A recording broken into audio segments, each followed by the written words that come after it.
एक Scorpio SUV car में IED नाम का एक्सप्लोसिव करीबन 350 किलो का था।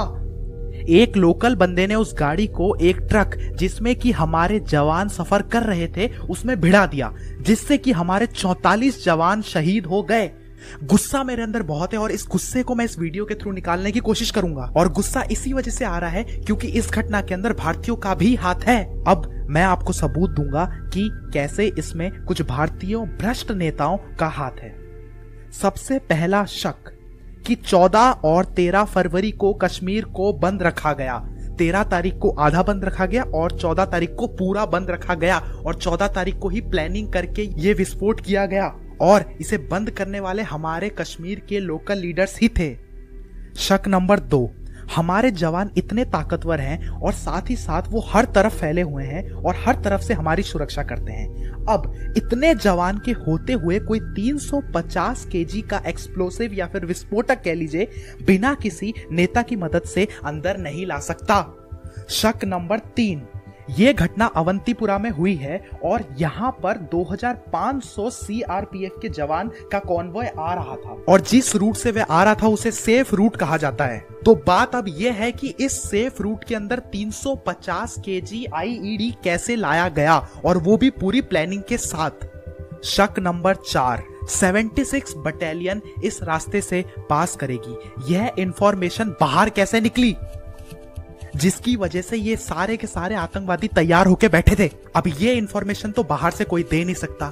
ये इंफॉर्मेशन को लीक करने वाला कोई भारतीय नहीं गद्दार है।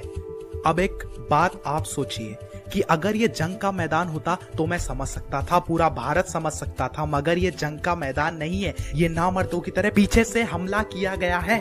अब बात करते हैं कि ये किया किसने है। इसे करने वाले का नाम है जैश ई मोहम्मद। अब छोड़ो इन सारे शक और इन सबको, अब बात करते हैं कि इसका सॉल्यूशन क्या है। अब ये बात करेंगे कि इसको कैसे हम रोक सकते हैं आगे होने से। सबसे पहली चीज, दुनिया भर में जब कॉन्वॉय मूव होता है तो उनको एयर सपोर्ट दिया जाता है, जैसा कि शिफू जी ने अपनी वीडियो में बताया है। और अगर आपने उनकी वीडियो नहीं देखी तो मैं डिस्क्रिप्शन में लिंक देता हूं। और बात करें कश्मीर में हुए इस अटैक की, तो इसके अंदर इन लोगों को एयर सपोर्ट नहीं दिया गया था। सारे जवान हम लोगों की सुरक्षा करते हैं, देश की सुरक्षा करते हैं, तो उनकी सुरक्षा का क्या। आप चाहे किसी भी पार्टी के हो, 2 मिनट के लिए पॉलिटिक्स को दूर रखो और ये सोच के देखो कि जो मरे हैं वो हमारे भाई हैं, किसी के बेटे हैं, किसी के पति हैं, और इस तरीके की भयानक मौत जिसमें कि उनके घर वालों तक को लाश भी नहीं मिली। अब बात करते हैं दूसरे सॉल्यूशन के ऊपर, जैमर क्यों नहीं लगाया जाता।